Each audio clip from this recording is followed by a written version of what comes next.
Hicham Lalou. Bonjour Valérie. Hicham, étiez-vous hier soir sur les routes catastrophiques de l'Aïd? Non, non, j'étais chez moi à Casa. J'étais à la plage chez un ami à Bouznika, mais je suis rentré samedi après-midi. Bon, c'est une par chance, très bien.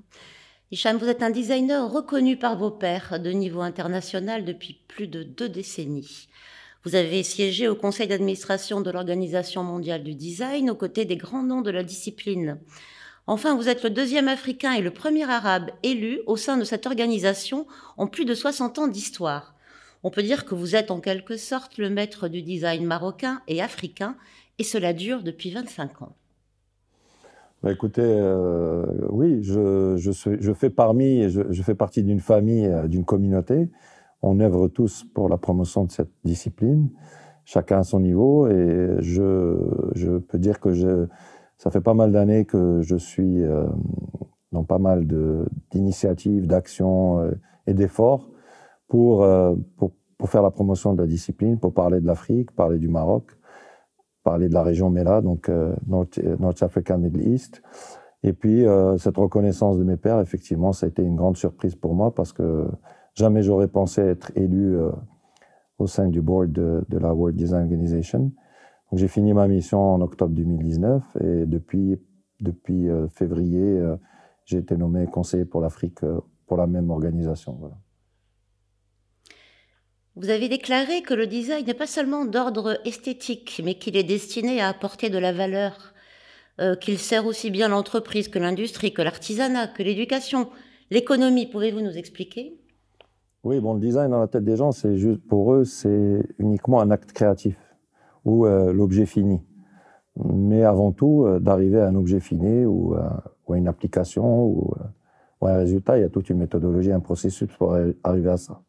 Et le design est créateur de valeur et je le dis souvent, même quand je suis invité dans même des forums économiques ou des forums de leadership, parce que je suis très actif dans le domaine du leadership et même la diplomatie, dans le soft power et tout ça. Je parle de cette importance du design en termes de levier économique, en termes de créateur de valeur, et je cite des pays qui ont utilisé le design pour exister avec force.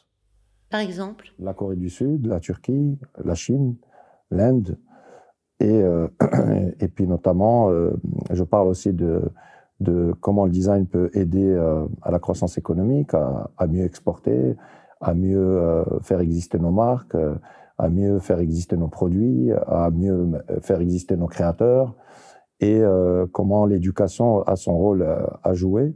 Et pourquoi aujourd'hui au Maroc et notamment en Afrique francophone, nous sommes très en retard parce que au niveau universitaire, nous n'enseignons pas le design, que ce soit bachelor, master ou demain PhD. C'est-à-dire le design n'est pas enseigné comme une discipline. Il est perçu comme en fait uniquement un acte créatif où même quand on s'adresse à moi, on me dit l'artiste. Je dis oui, l'artiste, mais c'est l'art appliqué à la science, l'industrie, la technologie, le digital, l'innovation. Et on omet souvent que le design est avant tout le moteur d'innovation.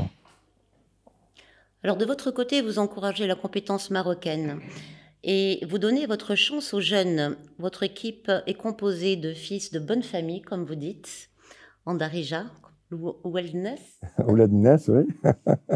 Et expliquez-nous. Bah, pour moi, c'est important. Il n'y a pas besoin de venir de telle ou de telle ville. C'est d'avoir déjà des valeurs, d'avoir une éthique. J'aime bien les gens qui ont des valeurs, qui ont une bonne éducation, les gens qui soient fidèles, sur lesquels je peux compter, sur lesquels on peut travailler comme une petite famille, ce qui est le cas pour moi.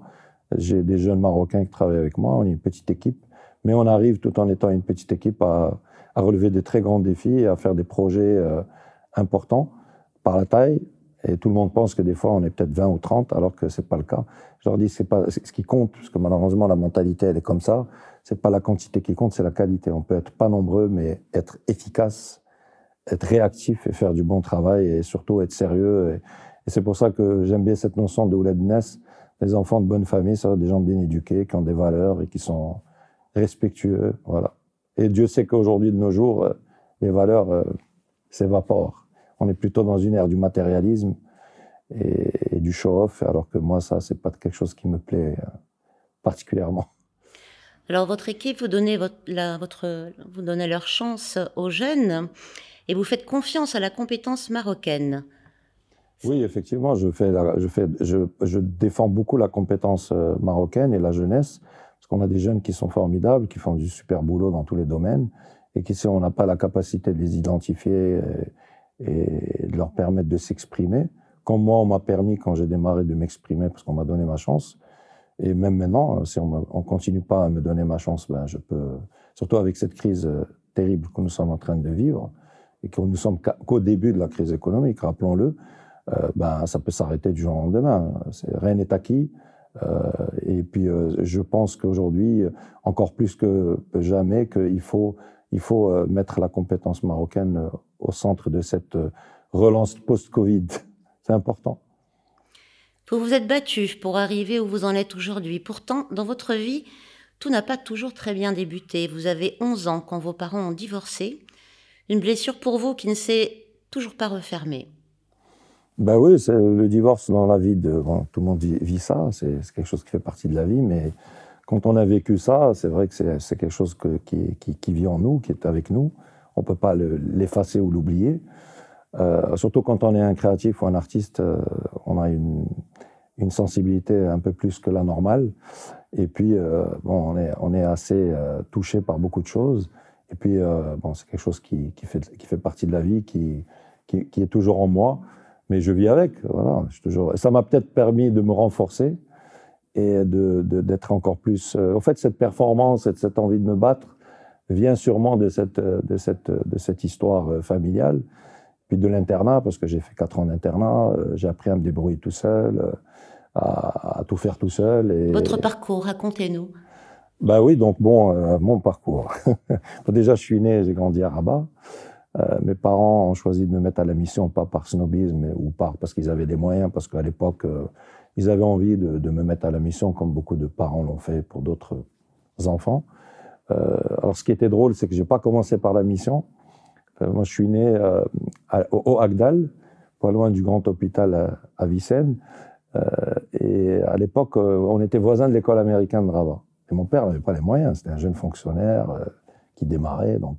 Mais il était quand même visionnaire, il est parti m'inscrire à l'école américaine. Et je me souviens que j'ai encore des images, petits, hein, étant à l'école américaine de Rabat. Et en fait, il y a une tante qui s'était un petit peu immiscée dans les affaires familiales en disant « Ouais, mais les études américaines ne sont pas reconnues, il faut le mettre à la mission. » Parce qu'à l'époque, on appelait ça la mission dans l'école française. Donc, ils m'ont enlevé de l'école américaine pour m'inscrire à la mission, donc à l'école française, et bon, c'est comme ça. Et puis après, bon, une enfance avec ma sœur, heureuse, avec des pleins de souvenirs, des vacances dans le nord du Maroc, des cousins, on était toujours très famille, moi je suis quelqu'un de très famille, des cousins, les fêtes ensemble, aller voir mes grands-parents à Fès, dès que l'occasion se présentait. Puis bon, après, bon, comme ça arrive dans toute la vie des gens, toutes les vies des gens, les parents ont divorcé, puis... ma sœur est partie vivre avec ma mère et moi j'ai vécu avec mon père. Donc la famille s'est scindée vraiment, votre sœur avec votre maman. Voilà, c'est ça, c'est scindé en deux. Et puis après, bon, à l'époque, le divorce n'était pas courant comme maintenant, donc la société n'était pas très sympathique par rapport à ça. J'ai dû redoubler ma 5e parce que c'était un choc. Et puis bon, peut-être que c'est là où ça m'a déclenché cette envie de me battre et de prouver que j'étais capable d'être bon, alors que les gens prédisaient le contraire. Est-ce que le plus grand choc était celui du divorce ou bien celui d'être de votre maman et de votre sœur, de rester seule avec les votre deux, père? du jour au lendemain, tu as un cocon familial et du jour au lendemain, tout ça n'existe plus. C'est ça c'est quelque chose c'est ça qui est difficile. Mais qu'après, il faut s'adapter, il faut apprendre à vivre avec, à digérer ça, surtout quand tu es enfant à 12 ans. Parce que j'avais presque 12 ans, et puis après, bon, s'adapter. Bon, ça a mis du temps, parce que là, j'ai redoublé ma 5e à Descartes, donc... puis j'ai eu un père qui a toujours été très combatif, qui a tout fait pour que je m'en sorte. Et c'est moi qui ai réclamé l'internat, parce que c'est moi qui ai réclamé ça. Vous êtes parti en internat? L'internat, oui. Au lycée Lyoté, à Paul Valéry, à Meknès. Pourquoi? Parce que je voulais m'approcher de mes cousins à Casa, parce que j'avais des cousins comme des frères avec qui j'ai grandi. Et Meknès, parce qu'un oncle connaissait la proviseure Et il lui a dit, pourquoi tu ne mettrais pas à Meknès, ça s'occuperait bien de lui. En fait, l'internat est quelque chose de salvateur parce que ça t'apprend à... Déjà, t'en prends plein les dents. Parce que quand tu es en train de dormir, qu'à 6 heures du mat, tu as le pion qui arrive et qui fout des coups de pied sur la tête du lit. Levez-vous, allez vous brasser les dents. Là, ça en met un coup, quoi.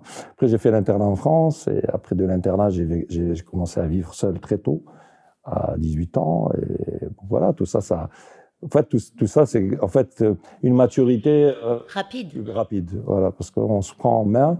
Mais bon, beaucoup d'amour aussi bien de ma mère, même, qui est partie vivre en France, et de mon père qui était omniprésent dans ma vie, parce qu'il était là à soutenir. C'est toi qui vas choisir tes études, jamais je m'initierai dans tes choix, parce que si demain tu choisis des études et que ça va pas, c'est toi, tu vas venir me dire c'est toi qui m'as dit de faire ci. Donc c'est toujours me pousser à prendre mes décisions et mes responsabilités et apprendre à se casser la figure, parce que on est dans une culture francophone où se casser la figure c'est mal vu. Alors que dans les cultures anglophones, se casser la figure, c'est très bien vu. C'est-à-dire qu'il faut apprendre à se relever pour prendre des coups et continuer à avancer. Voilà, c'est ça. J'aime bien. Je vais prendre la métaphore du marathonien, parce que je trouve que le marathon, c'est un sport qui est beau. Parce que il faut tenir 42 km et même si on n'arrive pas premier, on doit arriver quand même. Et ça, c'est quelque chose qui me plaît bien, voilà, que je cite souvent. D'ailleurs, vous avez confié vous réveiller chaque jour comme si vous étiez un débutant, et en vous disant que rien n'est jamais acquis. Ah ben ça totalement, bien sûr, oui, oui. Bah, en plus, là, avec le Covid, le premier mois était terrible, parce que annulation, comme tout le monde, de beaucoup de factures, annulation de collaboration, du jour au lendemain, désastre au niveau de chiffre d'affaires, aucune visibilité, trésorerie qui fond au soleil. J'ai décidé de maintenir le salaire de mes collaborateurs. Hors de question que je les mette à quoi que ce soit. Il faut que c'est là où on doit montrer que on est solidaire. Je l'ai fait. Enfin, vous êtes séparé de quelques collaborateurs. Je me suis séparé d'un collaborateur qui n'était pas ancien dans l'agence, mais avec qui les choses ont été faites vraiment en règle, avec le respect de tout ce qui est en vigueur, parce qu'on ne pouvait pas. Mais l'équipe est toujours là. Je veux dire, pourquoi? Parce pour moi, il est essentiel de montrer à mon équipe que dans les moments difficiles, on doit serrer les coudes voilà. Puis après, faire appel au crédit, parce qu'il y a des crédits qui ont été mis en place pour le Covid. Voilà, donc j'ai fait appel à ces crédits pour continuer à exister. Voilà. On est toujours combatif. Mais au départ, vous ne vouliez pas être designer, vous vouliez être pilote. Ben oui. Finalement, j'ai fini par être pilote dans tous les cas, parce que je voyage beaucoup. Sauf que depuis qu'il y a ce fichu Covid, tout le monde se fout de moi en me disant « Mais comment tu fais? T'es cloué au sol depuis 4 mois ou 5 mois ?» Je voyage énormément, donc je suis devenu pilote par procuration. J'ai sillonné vraiment le monde. Le seul coin du monde où je suis pas allé, c'est l'Australie, mais tout le reste, je l'ai fait. Mais oui, voilà, j'étais fasciné par le pilotage quand j'étais gamin. Et dans ma chambre, je le dis encore une fois, alors que mes cousins ou mes copains avaient des posters de Mickey Mouse ou de trucs comme ça, moi j'avais des posters de Nautilus, d'alpinistes. Donc peut-être que c'était toujours la performance qui m'attirait, je ne sais pas, inconsciemment. J'étais fasciné par tout ce qui est Nautilus, profondeur. C'était des posters que j'avais dans ma chambre tout petit. On va comprendre pourquoi. Est-ce que c'est le subconscient? Aujourd'hui, quel est le projet dont vous êtes le plus fier? Je pensais par exemple aux 4 gares que vous avez designées à l'intérieur. Ben oui, je suis fier d'avoir participé à ce projet en tant que designer, et puis d'avoir conçu la scénographie et la totalité du mobilier, des business class, des espaces de vente, guichets, de tout le mobilier des gares, notamment accueil, du mobilier urbain, des bancs sur les quais, et puis des salons d'honneur. Et puis c'était par surprise, parce que les dirigeants de l'ONCF m'ont invité au même titre que tous les gens qui ont participé au projet, les architectes, tous les prestataires, tous les gens qui ont permis que ce projet existe, les ingénieurs. Mais c'est un projet dans lequel la compétence locale a brillé. Et puis après, on m'a demandé d'être présent pour saluer Sa Majesté. Ça, c'est quelque chose qui m'avait énormément touché, parce que c'est la première fois de ma vie que je le saluais. En vrai. En vrai, ouais. Donc c'était très émouvant, parce que bon, c'est du fait que je sois au même titre que les autres là, à être remercié pour le travail que j'ai fait avec mon équipe, je le rappelle, parce que c'est important, et je le dis de plus en plus, sans équipe, on n'existe pas, et c'est grâce à ce travail d'équipe qu'on a réussi ce projet, quoi. Alors, pour donner quelques informations, il s'agit en fait de la nouvelle gare de Kénitra, de celle de Casa Voyageurs, des nouvelles gares de Rabat-Agdal et de Tangéville. C'est ça. C'est bien ça. Effectivement. Vous avez également mis un point d'honneur à ce que la totalité des éléments créés pour ces projets soient fabriqués tous au Maroc. Oui, effectivement, et c'était une volonté aussi du maître d'ouvrage, donc l'ONCF, qui souhaitait, fabriquer tous les éléments au Maroc. Et effectivement, le mobilier de tous ces espaces que j'ai cités, notamment les bancs publics sur les quais de la totalité de ces gares, ont été fabriqués au Maroc. La polémique sur l'UNESCO, où il ne fallait pas toucher à la gare de Rabat, qu'en pensez-vous? Vous y avez été confronté? Franchement, on était tellement noyés dans le projet pendant 2 ans que, et en plus, comme c'est pas une gare qui est LGV, c'est pas une gare où donc Al-Borak, le train à grande vitesse s'arrête, on n'était pas du tout concerné par ce projet, on n'a pas travaillé sur cette gare. Donc c'est qu'après coup, sur les réseaux sociaux, que j'ai découvert cette polémique. Et après, bon, il y a d'autres polémiques comme le café. Et vous en avez pensé quoi de cette polémique? Bah, écoutez, c'est une décision qui a été prise par le maître d'ouvrage, c'est un choix. Et pourquoi l'UNESCO a attendu que la gare soit sur pied pour réagir? Ça aussi, c'est une question qu'on peut se poser. Voilà. Après, Hicham Lalou, on vous décrit comme... non, mais c'est pas évident à répondre, je sais pas. C'est vrai que c'est un projet qui est très contemporain au milieu de murailles, d'une gare ancienne des années 20, qui est imposante, qui a une architecture et puis tout un langage, etc., mais qui est quand même omniprésente. Et ça rejoint un peu le problème d'aujourd'hui, qui est par exemple la destruction pour la réhabilitation du café mort de Rabat. C'est le même principe, c'est-à-dire qu'on renonce à la mémoire pour créer du nouveau. Vous en pensez quoi? Ça, par contre, je trouve que moi, il y a un truc qui peut me choquer, par exemple, dans la gare de Rabatville, c'est quand je vois que les murailles, qui sont très anciennes, on va les percer pour créer une entrée. Ça, il ne faut pas le faire. Ou raser le café mort pour en construire un nouveau, non. On garde l'ancien et on restaure. Et on va travailler avec les artisans pour les éliges, pour essayer, parce qu'aujourd'hui, on utilise, par exemple, tout ce qui est produits chimiques pour faire de la couleur sur la terre cuite, donc sur les éliges.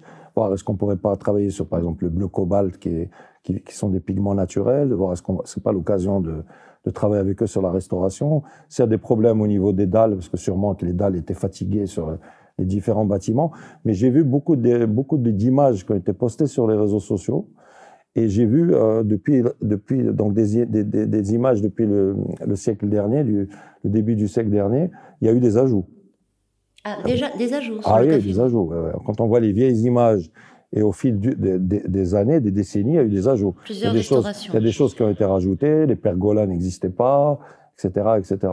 Après, restaurer, c'est pas détruire pour construire à neuf. Ça n'a pas de sens. Restaurer, c'est garder l'existant et protéger, et puis renforcer et revoir. Ben, par exemple, l'Olympia. L'Olympia, qu'est-ce qu'ils ont fait? Ils l'ont reculé de 100 mètres. Beaucoup de gens ne le savent pas. Elle a été reculée de 100 mètres par rapport à son positionnement initial. Mais on a gardé la façade. Ils l'ont démantelée, ils l'ont remontée pierre par pierre, et ils ont construit derrière. Pourquoi? Parce que la dalle ne tenait plus, peut-être que tout ce qui est ferraille, tout ce qui est structure métallique était complètement rouillé, et puis ils ont fait les choses. Tout ce qui est dedans est contemporain, mais la façade, on n'a pas touché. Donc il y a des manières dans la restauration du patrimoine à mettre en place. Mais ça m'a choqué, parce que moi je suis de Rabat, et Dieu sait qu'à chaque fois que je vais soit me balader, j'adore aller dans ce coin, ou emmener les gens qui connaissent pas la ville, on va tout le temps au Café Mort. Le lieu est magnifique. Bon, c'est vrai que ça m'a un petit peu choqué, quoi. Et vous êtes inquiet pour d'autres structures comme ça, mémorielles, dans la ville de Là, Rabat ou même de Casa? J'ai lu, par exemple, que l'hippodrome de Rabat allait être rasé, alors que c'est une structure que je crois qui date des années 10-20. J'espère qu'ils vont pas le faire. Bon, il y a beaucoup d'endroits. J'ai vu certains détails architecturaux sur la rue des Consuls qui m'ont un peu choqué, comme des espèces de pylônes en acier qui sont venus collé sur les façades de toute la rue des Consuls.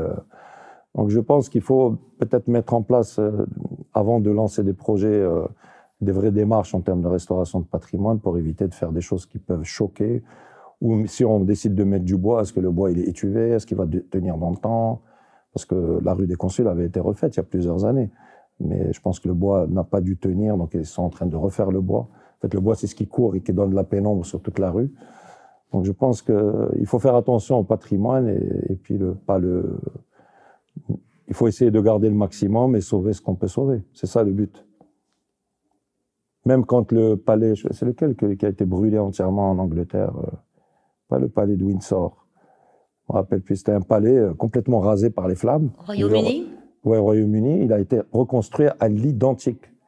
Alors le seul endroit où ils se sont payés le luxe de faire du contemporain, c'est qu'en fait, il y a une grande galerie, un peu comme la galerie des Glaces de Versailles, où ils l'ont fait d'une manière contemporaine, mais toute la structure est en chêne massif. Je crois que je ne sais plus combien d'arbres ont été utilisés pour faire ça.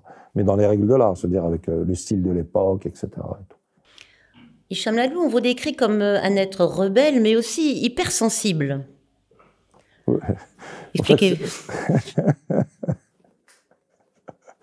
Oui, ben, en fait, mon père, depuis l'âge de 7 ans, m'appelait le rebelle affectueusement parce que bon, je suis Verseau, donc je pense que c'est lié au signe. Moi, j'aime bien l'histoire des signes astrologiques, j'y crois, parce que c'est des traits de caractère. Et des fois, quand on parle avec des gens qui sont de tel ou de tel signe, c'est vrai que les traits de caractère ressortent.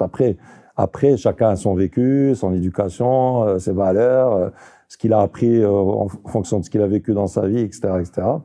Et donc rebelle. Et puis quoi, c'était quoi le reste? Hypersensible. Oui, hypersensible, ouais. Très très sensible. Voilà, hypersensible et ça fait partie de mon caractère. Je donne pas l'impression parce que les gens pensent beaucoup me le disent, voient ma tête dans les magazines ou dans les médias, ils pensent que je me la joue. Mais alors justement, on vous voit beaucoup dans les médias. Oui. Vous n'hésitez pas à montrer tout ce que vous faites de façon publique et vous êtes parfois considéré comme un peu narcissique, un peu égocentrique. Donc voilà, qui est le vrai Hicham Lalou? En fait, les gens n'ont pas compris, c'est qu'il n'y a ni histoire d'égocentrisme ou de narcissisme, c'est que quand on fait son travail, on doit en parler. Voilà. Communiquer sur son travail, c'est l'occasion aussi de sensibiliser sur son métier, pour mieux préparer le terrain pour la jeunesse qui arrive, pour qu'eux puissent mieux s'exprimer et mieux appréhender les a priori, les blocages, la non-envie de les faire travailler parce qu'on pense que le design, ça coûte cher ou c'est une perte de temps, alors que c'est pas du tout le cas. Et c'est ça. Et aujourd'hui, quand un footballeur passe à la télé, ben, il parle de ce qu'il fait. Ou quand un acteur sort un film, ou un réalisateur sort un film, ben, il parle de son film pour en faire la promotion. Ou un écrivain, quand il sort un livre, ben, il en parle, parce que s'il n'en parle pas, personne ne va être au courant. Donc, ça fait partie des règles du jeu. Et puis, comme je suis quelqu'un d'hypersensible, hyper passionné, j'aime partager, j'aime donner de mon temps, j'aime aider les jeunes, j'aime participer à des jurys, j'aime parler de ce que je fais dans les réseaux sociaux, comme beaucoup le font, et partager, et puis avoir des réactions drôles des fois, parce que je poste des fois des trucs où tout le monde est mort de rire, parce que je suis quelqu'un de très drôle de nature, alors j'adore, je suis très décalé, limite un peu flip, mais j'aime bien, c'est mon côté un peu fou. J'ai un côté fou. Après, bon, je donne une image qui est ce qu'elle est, parce que je fronce, on appelle ça le sourire du lion, parce que je fronce tout le temps les sourcils. C'est comme ça que je suis. En fait, je joue pas de rôle. Je suis moi-même à tous les étages. Je ne joue aucun rôle. Je suis moi-même, tel que je suis chez moi, avec mon fils, avec mon chat, parce que j'adore les chats, et je ne joue aucun rôle. Voilà, c'est pas. Après, juger les gens sans les connaître, c'est dommage, parce que des gens qui s'arrêtent des fois, les réseaux sociaux sont quand même un peu terribles dans un sens, et on juge tout de suite les gens à prime abord. Et on se dirait pas, tiens, pourquoi on pourrait pas prendre un café avec ce type ou cette dame et rigoler, et puis voir, on est des humains avant tout, avec nos défauts, nos qualités, nos expériences, et puis l'idée, c'est toujours de rencontrer les gens pour mieux les connaître. Voilà. À l'international, vous avez été le lauréat de l'IF Design Award 2018. C'est un prix de design de renommée mondiale, avec votre projet Concept M, qui était l'auvent métallique de la gare de péage des autoroutes. Oui. Vous dessinez également pour des marques prestigieuses internationales telles que Dôme, Écarte International, l'hôtel Marque du Louvre, Hôtel Groupe. Mon Dieu. Vous lancez également prochainement une collection de pour la grande manufacture française de porcelaine à Villande. Oui. Vous avez créé aussi la montre Lala, éditée par LIP, choisie en 2011 par le réalisateur Luc Besson, dont son film Colombiana est porté par son égérie Zoé Saldana. Effectivement. Mais vous pouvez vous la péter, Hicham, sans problème. Non. Je vais réagir par rapport à ça avec un truc drôle. Un jour, j'étais au supermarché comme tout le monde, en train de faire mes courses, et puis je rencontre un grand patron que j'ai rencontré dans des forums avec qui j'ai jamais travaillé, mais qui me dit Tabarakallah, c'est des bravos.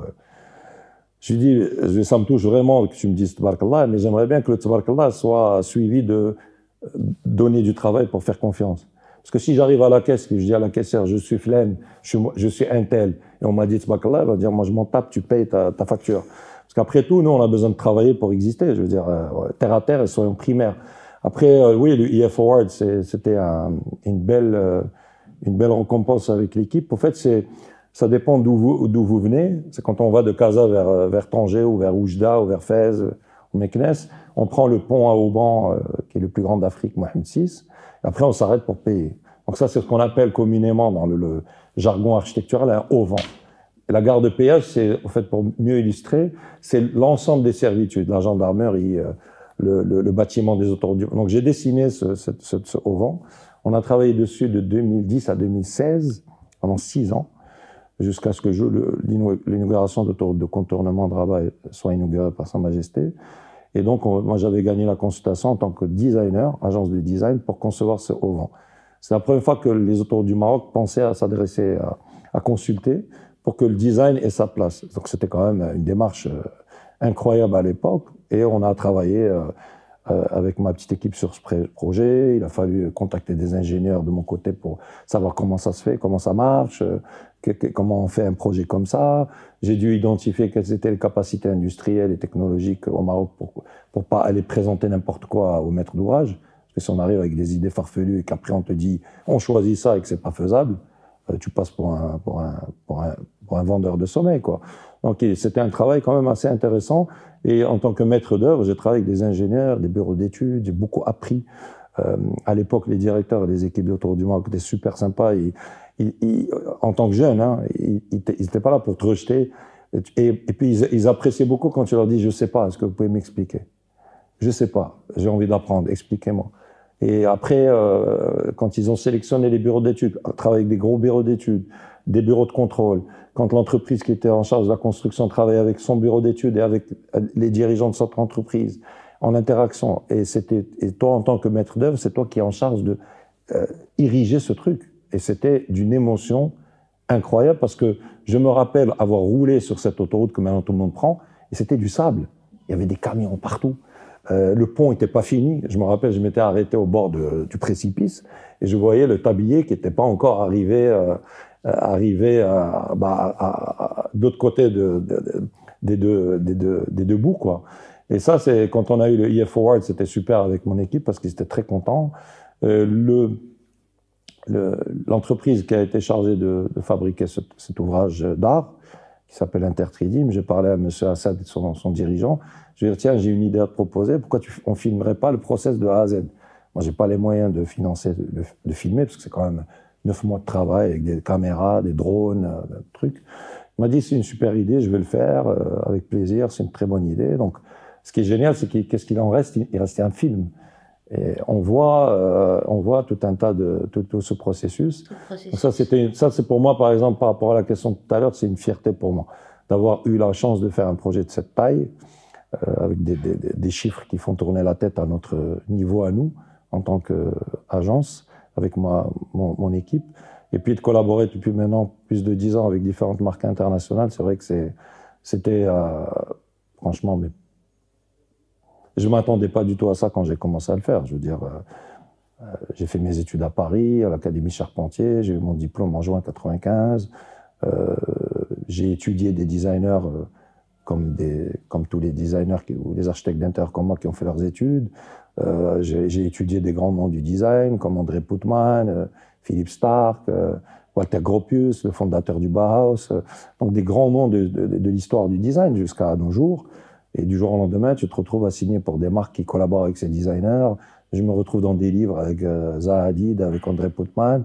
Et dans des musées également? Et dans des musées, et invité en tant que commissaire d'exposition à Milan en 2018 avec les frères Campana pour monter une expo sur l'Afrique et l'Amérique latine.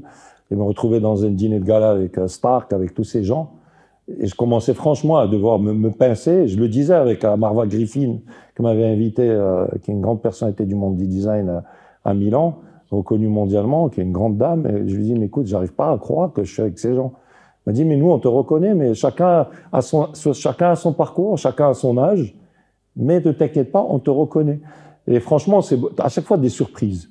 En fait, comme je fais les choses d'une manière intuitive, je suis un grand intuitif et très spontané. Quand j'ai créé Africa Design Award et Africa Design Days, il faut le rappeler, c'est le deuxième événement après Design Indaba en Afrique du Sud, en Afrique. Et après ça, qu'est-ce qu'il y a eu? Il y a eu Cairo Design Week, Nairobi Design Week, Casablanca Design Week, Design Week Lagos au Nigeria. Donc ça a inspiré. Il y a beaucoup de communautés du design qui ont commencé à... J'ai parrainé, j'ai cofondé la Tunisia Design Week en Tunisie. Je les ai aidés à mettre en place des idées comme la Tunisia Design Organization. Donc l'idée, c'est à chaque fois d'influer sur les jeunes, de les soutenir en tant que mentor ou parrain, mais d'une manière très affectueuse et très, très fraternelle. Hein. Je donne mon temps, je donne des idées, on s'appelle sur WhatsApp.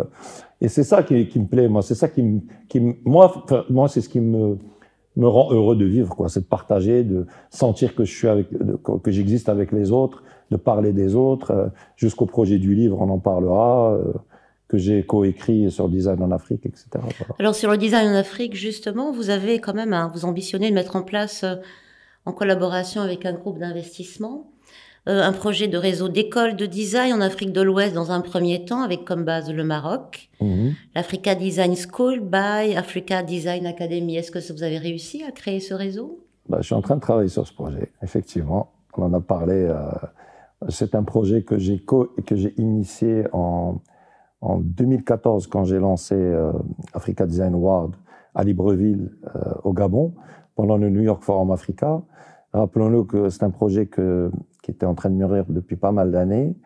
Et Richard Atia, j'étais allé en 2013 en tant que délégué, ça veut dire avec mes propres moyens, par curiosité. J'ai pris l'avion, j'ai payé mon hôtel, je suis allé en tant que délégué pour voir ce que c'est que le New York Forum Africa. Je suis quelqu'un de très curieux, comme l'Afrique, c'est quelque chose qui compte beaucoup pour moi et qui ne compte pas d'une manière récente. C'est parce que dans la famille, j'ai des cousins à mon père qui sont allés au Sénégal dans les années 50.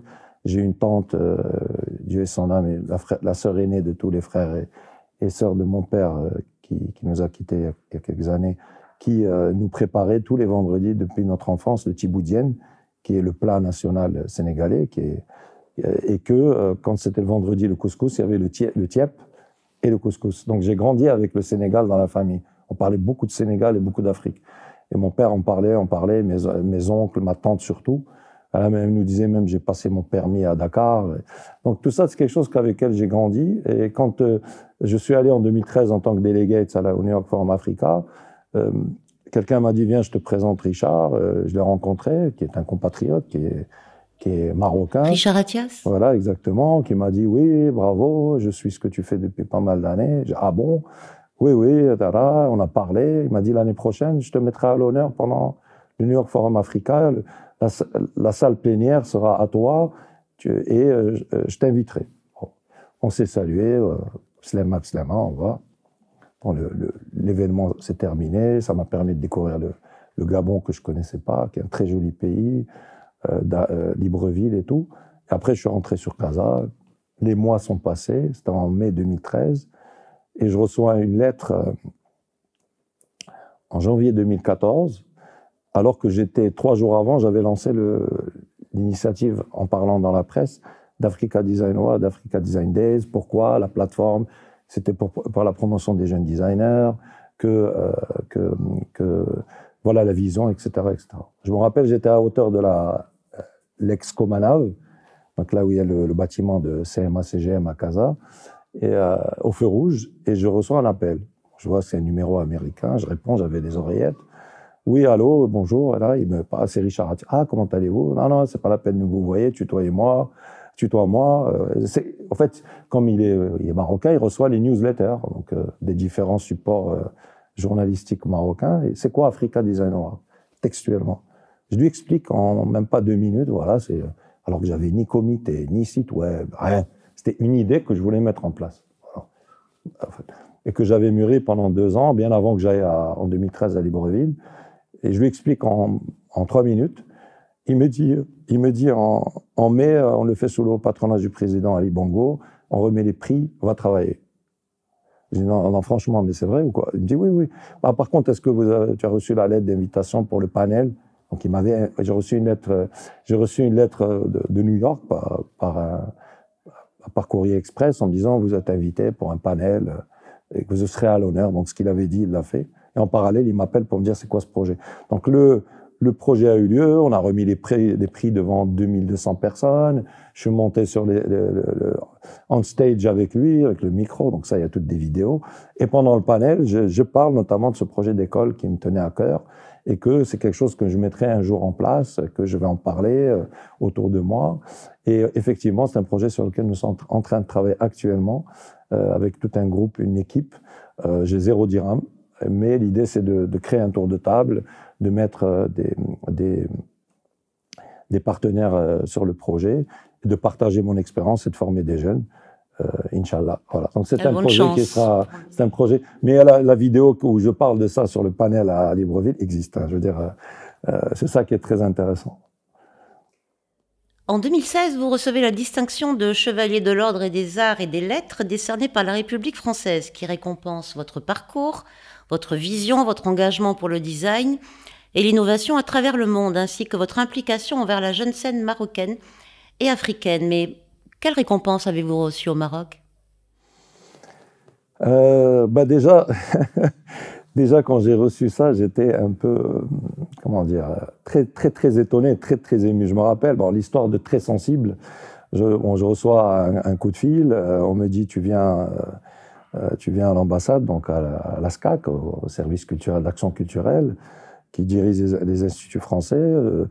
Le conseil culturel me reçoit avec l'ancien directeur de l'Institut français à l'époque de Rabat, et me dit, voilà, comment tu vas, on veut te voir pour le boulot. Bon. Parce qu'ils avaient soutenu Africa Design Days. Donc après Libreville, Africa Design Days a eu lieu en 2015. Et à l'époque, on a organisé avec la Fondation ONA, et l'Institut français du Maroc avait fortement soutenu le projet, et d'autres partenaires marocains comme la Casablanca Finance City, par la suite l'OCP, avaient soutenu le projet. Et je les remercie encore, la MCI et d'autres organismes. Mais voilà, j'ai reçu la lettre, je l'ai lue chez eux. Bon, bien sûr, j'ai pleuré, j'ai appelé mes proches. Recevoir quand même une distinction aussi prestigieuse créée par André Malraux, rappelons-le, parce que c'est lui qui a créé le ministère de la Culture en 58-59. Et donc, j'étais très ému de recevoir ça, parce qu'une reconnaissance, c'est toujours quelque chose de très important. Alors, ce qui est drôle, c'est que au moment où je l'ai annoncé à des gens, avant d'être décoré, parce que j'ai eu la lettre en novembre 2015, ah bon, tu vas recevoir de l'argent. Les gens toujours pensent argent. Je dis, mais moi, ce n'est pas l'argent que je cherche. Moi, toute personne dans une vie, quel qu'il soit et n'importe quel domaine, être encouragé, c'est toujours un bien. Je veux dire, dans la culture américaine ou anglo-saxon, le McDonald's, par exemple, rien qu'au McDonald's, on voit des portraits de gens aux États-Unis, le meilleur balayeur de la semaine, le meilleur manager de la semaine, le meilleur awarder quelqu'un et le reconnaître. Au Maroc, j'ai reçu des prix d'organismes privés. D'organismes privés, mais pas de reconnaissance étatique? Non, reconnaissance étatique, oui, dans un sens, parce que on me fait confiance et on me contacte pour signer des projets, donc il y a une reconnaissance. Et par contre, le Royal Mansour de Marrakech, en décembre 2015, avant la décoration française, a organisé une soirée hommage pour célébrer mes 20 ans de parcours. Donc, il y a eu une reconnaissance d'une certaine manière, et c'était aussi un très beau moment pour moi, et pour ma famille, et pour moi surtout, et après pour les gens qui ont été invités, mes amis. Voilà. On dit, sur le plan un peu plus privé, que vous avez le profil du gendre idéal. Mais quel est votre rapport aux femmes, Hicham? La question. Le gendre idéal, je ne sais pas, je me rappelle, c'était quelqu'un qui l'avait écrit. Oui, je vois dans quel magazine ça est. Oui, le gendre idéal, bon, peut-être, je ne sais pas, je ne suis pas parfait, mais bon, le rapport aux femmes, pour moi,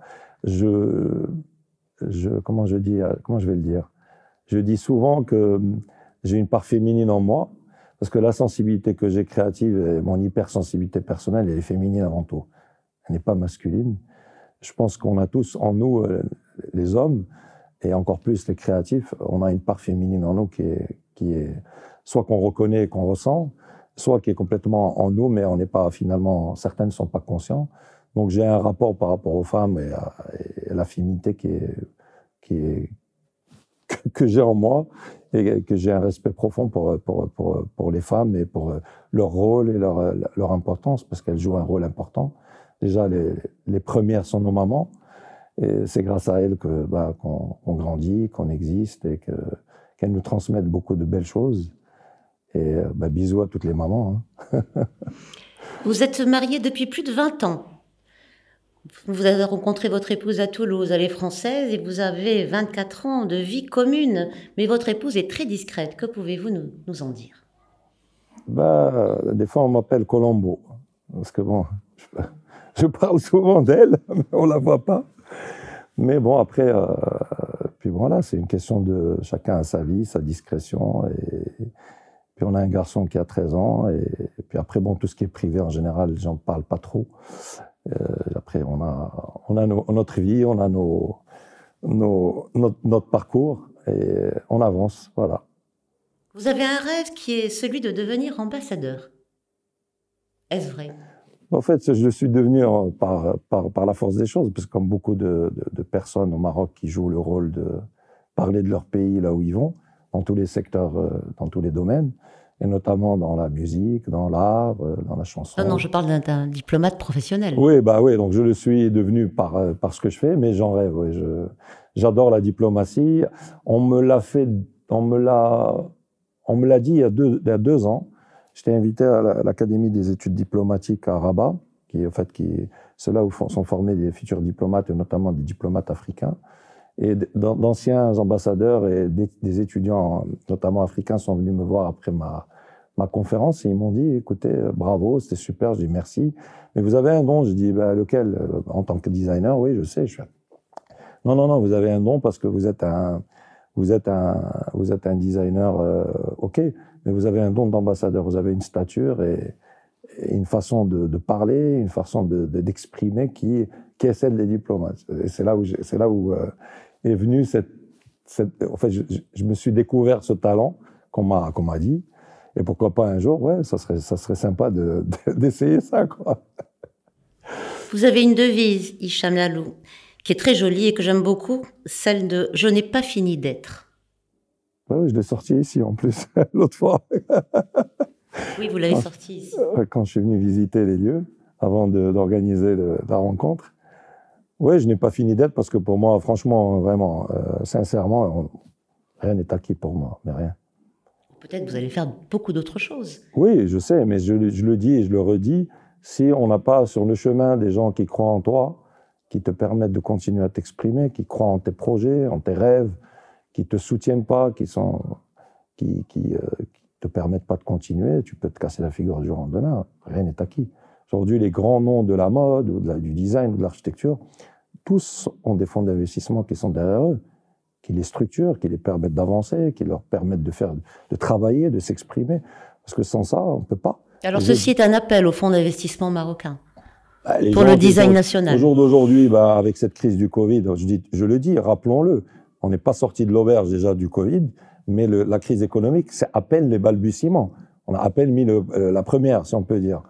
Même si beaucoup roulent en automatique, mais aujourd'hui, des gens qui ont fait leurs preuves, qui existent, il n'y a pas que moi, il y en a d'autres. Et pourquoi pas aujourd'hui des fonds d'investissement, des gens qui ont des capitaux, investissez sur nous pour nous permettre de continuer à exister, à se développer, et aussi à identifier des jeunes qui ont du talent, qu'on peut prendre sous notre coupe et qui demain pourront voler de leurs propres ailes en existant. C'est hyper important parce qu'on crée de la valeur. Le design, c'est un domaine qui crée de la valeur. C'est un domaine hyper stratégique, mais qui crée beaucoup, beaucoup de valeur. Et c'est ça qui est important. On n'est pas des amuseurs publics. On coûte cher. C'est pas la peine de faire appel à nous. Le design a prouvé qu'il a permis à des pays qui n'ont aucune ressource, mais aucune, d'être les meilleurs au niveau mondial. Et j'ai cité tout à l'heure certains pays comme la Corée du Sud. Et Dieu sait, aujourd'hui, on parle beaucoup de l'émergence d'Afrique. Il y a beaucoup de pays qui pourraient investir massivement sur l'économie du savoir et celle du design, quoi.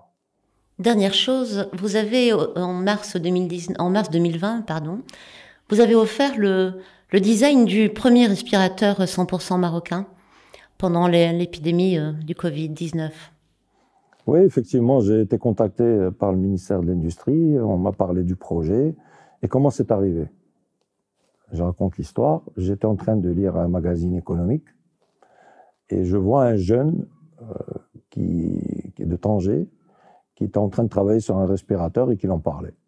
Donc, je suis allé faire mes petites recherches et j'ai contacté des gens que je connais, je leur ai envoyé les vidéos, le magazine en PDF, je leur ai dit, regardez ce jeune, c'est de voir dans le cadre du Covid, est-ce qu'on ne peut pas le soutenir? Merci, on a bien reçu, on a transmis. Moi, je n'ai fait que juste parler de ce monsieur que je ne connais même pas. On revient vers moi, on m'appelle, allô, oui, parallèlement à ce projet qu'on a transmis, nous, au ministère de l'Industrie, on vous contacte parce qu'on a un consortium de plein de personnes et d'industries, de scientifiques, de médecins, d'ingénieurs et tout. Et depuis, on est en train de travailler sur un respirateur 100% marocain, complètement fabriqué ici, développé avec des scientifiques, avec des ingénieurs. Et on aimerait bien travailler sur le design. Est-ce que vous pouvez nous aider? J'ai dit oui, je vous offre le design. Je travaille sur le design extérieur, ce qu'on appelle le design de produit ou le design industriel. Et on s'est tout de suite mis à la tâche avec l'équipe, avec toutes les équipes et la mienne. On a créé un groupe WhatsApp et on a commencé à travailler. On est rentré en immersion dans ce monde d'un projet hyper précis qui est là quand même pour sauver des gens.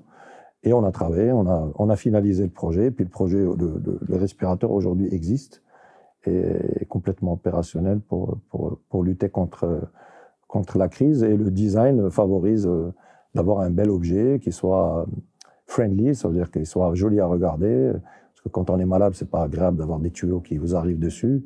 Mais c'est un joli objet qui est pas prétentieux, mais qui technologiquement, qui aujourd'hui rivalise avec des respirateurs allemands et d'autres pays, parce qu'il a reçu la certification CE, et c'est une fierté, parce que c'est des compétences incroyables. J'ai découvert des gens fabuleux, et avec mon équipe, on était étonnés de voir en fait, qu'il y a un vrai... On le sait, mais avec le Haut-Vent, on l'a découvert, mais là, on est dans le médical, si on peut dire, et il y a des gens incroyables dans ce pays, incroyables.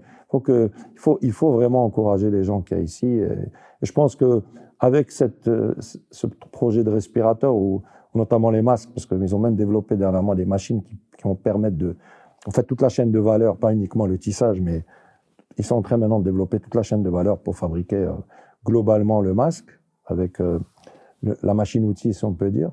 Donc, genre, le design va avoir de beaux jours devant lui. Je veux dire, si on l'intègre comme écosystème économique, comme élément stratégique, mais pas comme une finalité. Alors, je dis toujours, la fonction dicte l'esthétique. Donc, comme quelque chose une méthode, comme étant un élément de croissance. La création, c'est qu'à la fin que ça se passe. Mais il faut d'abord commencer par le bout, pas en haut. Voilà. Merci, Hicham Lalou. Merci, Valérie.